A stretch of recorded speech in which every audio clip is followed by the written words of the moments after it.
Pasti butuh asupan horor kan? Ayo ngaku. Kenalin, nama gue Amel. Di sini gue mau cerita horor gue semasa masih kuliah. Pas tahun 2021 kemarin, kampus gue tuh lagi ngadain program KKN di kota P. FYI, kegiatan ini berlangsung selama 1 bulan. Dari Januari ke Februari. Yang namanya KKN, pasti kita bakalan dibagi per kelompok dari macam-macam prodi. Kebetulan kelompok gue gabungan dari prodi Penjaskes, Pendidikan Bahasa Inggris, sama PGSD. Nah, kita tuh disebar di 4 pos. Dan tiap pos jaraknya jauh-jauh gitu. Udah beda desa gitu, guys. Kebetulan di pos gue cuman ada 12 orang. Sedangkan di pos lain jauh lebih banyak. Sebelum memulai KKN, gue sama temen-temen survei ke tempat pos yang bakalan kita huni saat KKN.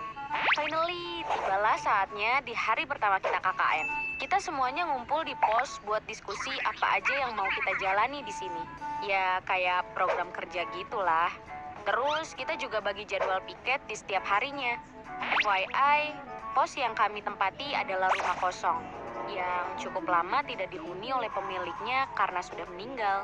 Jadi cuma dipakai sama pihak keluarga kalau ada keperluan penting aja. Rumah ini punya 3 kamar yang cukup luas. 2 kamar ada di depan dan 1 kamar di belakang. Dapurnya berada di samping kamar perempuan dan ruang tengahnya juga cukup luas banget buat diskusi atau kalau mood bisa buat duel sumo. Tapi anehnya pas gue ngeliat kamar belakang ada perasaan gak enak saat itu. Cuman gue orangnya gak mau mikir banget, jadi ya gue abaikan begitu aja perasaannya. Hari pertama KKN, kami melakukan aktivitas layaknya mahasiswa KKN. Ngerjain proker, dibantu akamsi alias anak kampung sini. Nah, berhubung di kelompok gue tuh mahasiswanya beberapa ada yang udah berkeluarga, jadi nggak bisa full nginep di sini. Paling ya weekend doang. Dari 12 orang ini, yang tinggal di pos cuma 8 orang, termasuk gue, Meli, Lala, Aisyah, dan Mala. Nah, kalau cowoknya ada Abdul, Rozak, sama Indra.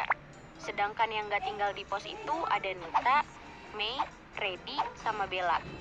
Setiap hari kita ngebantu ngajar di SMP dan SD setempat. Kita juga join bantu-bantu kalau ada kegiatan warga di sini. Beberapa hari setelah tinggal di rumah ini, gue mulai ngerasain hal aneh.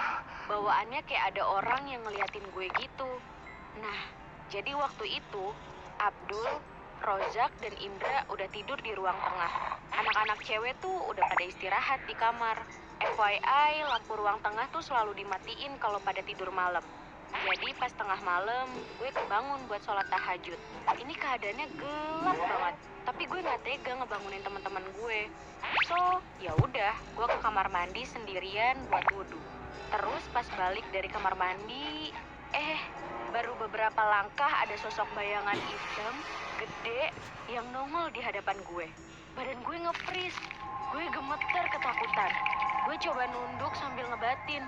Ya Aurel, gede banget. Tapi karena niat gue sholat tahajud, gue coba nyelonong aja ke kamar sambil nundukin kepala. Naasnya, pas gue lagi sholat tuh, pintu kamar nggak sempet gue tutup. Dan kebetulan, posisi gue sholat tuh ngadep ke ruang tengah, di mana sosok itu berada. Yang bikin merinding, bahkan sosok itu sempat terdiam dan melihat ke arah gue. Asli, gue udah gak bisa khusyuk. Dalam hati gue cuma pengen kelarin sholat cepet-cepet, terus tutup pintu kamar dan lanjut tidur. Gue ketakutan banget. Pagi harinya, gue gak ceritain kejadian semalam ke teman-teman. Gue takut aja kalau cerita yang lain malah jadi panik dan gak kondusif. Asal kalian tahu ya, desa ini tuh sepi banget kalau udah maghrib. Jarang gitu kelihatan anak muda seumuran kita. Adanya paling bocil-bocil yang berangkat ngaji. Itu pun cuma sampai Isya. Habis itu mereka balik ke rumah masing-masing. Setelah kejadian mengerikan itu, gue udah gak pernah digangguin lagi. Ya namanya juga KKN. Kalau cekcok karena beda pendapat saat ngejalanin proker itu udah biasa. Gak mungkin alus gitu-gitu aja. Di hari berikutnya, kebetulan jadwal kita sedikit. Jadi kita bisa pulang lebih awal. Bahkan kita bisa mutusin buat main-main ke Curug demi menikmati suasana di desa ini. Semuanya pergi bareng-bareng. Jalan kaki tentunya.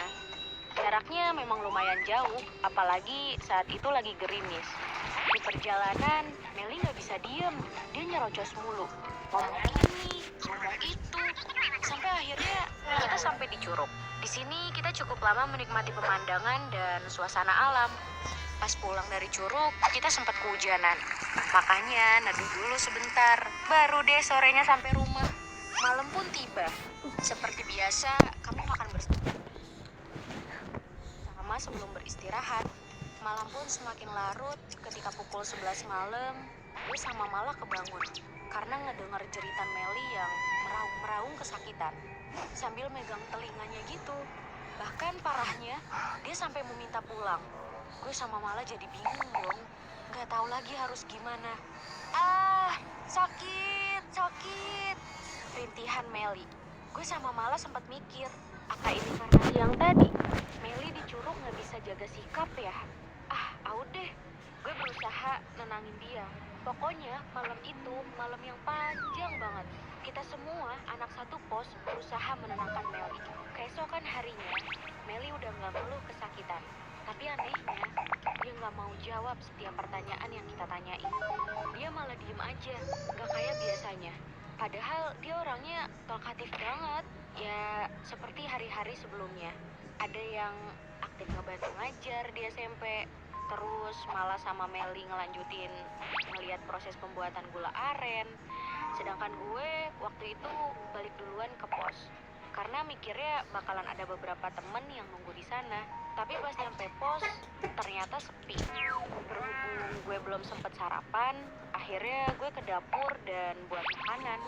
Pas lagi enak-enak makan, gue ngedenger kayak ada suara motor yang lagi dimasukin ke dalam rumah. Gue mikirnya mungkin itu si Rozak. Jadi gue refleks dong teriak manggil dia. Rozak, sini makan dulu. Tapi anehnya gak ada jawaban apapun dari depan. Sunyi. Karena penasaran, gue jalan ke depan. Tapi sialnya, pas gue lihat ternyata pintu depan masih ketutup. Rapet woy. Gak ada motor di dalam rumah. Terus tadi siapa? Tiba-tiba sekilas gue kayak ngeliat ada seseorang di kamar laki-laki. Tapi capek. Akhirnya gue lebih mentingin urusan perut. Jadi gue lanjutin makan di dapur. Tapi lama-kelamaan, kok gue ngerasa kayak ada yang ngawasin gue ya? Ini bukan dosen pembimbing kan ya? Buset, perasaan makin gak karuan. Gue buru-buru kelarin makan, terus lari ngibrit keluar rumah. Karena meleng, gue sampai gak sengaja nabrak Nita yang baru aja sampai di pos. Pas banget juga, Mei sama Bella juga baru sampai pos saat itu. Mereka pun segera berubah ke kepo mode on nih. Dengan pertanyaannya yang, "Lu ngapain anjir? Lari-larian? Genteng Takeshi lu? Iya lu ngapa dah? Kok kayak habis lihat setan?" Imbuh Mei, tapi saat itu gue cuma bisa diem dan menggelengkan kepala. Karena gue nggak pengen buat mereka takut selama menjalankan KKN di sini. Besoknya kita berkunjung ke pos B. Tentunya setelah menyelesaikan semua urusan kami di desa. Setelah lama kita berkunjung ke pos B, sampai nggak kerasa waktu udah pukul 17.55 sore. Kita segera bergegas pulang karena khawatir kemalaman di jalan. Di perjalanan, ketika kita mulai memasuki desa tempat kita tinggal, jujur, gue malah ngelamun gak jelas. Jadi gue gak denger apapun yang Meli ucapin ke gue. Sampai akhirnya kita ngelewatin jalanan yang menanjak dan dikelilingi oleh pohon-pohon besar. Begonya gue tuh malah iseng noleh ke sebelah kiri dan tersentak karena melihat sesuatu. Refleks gue nyuruh Meli melajukan motornya lebih cepat. Gue bingung dan takut karena gak percaya dengan apa yang gue lihat barusan.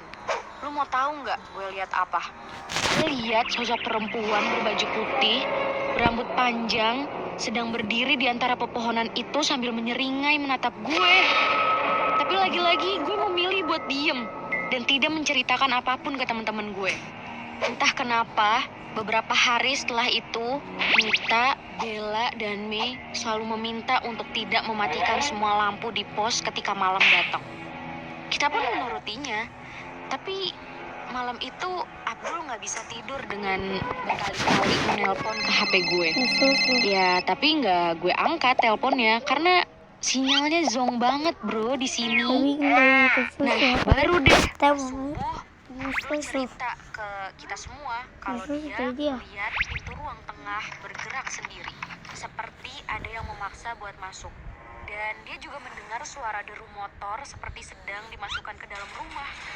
Seremnya lagi, ditambah dengan suara lolongan anjing seperti sedang marah.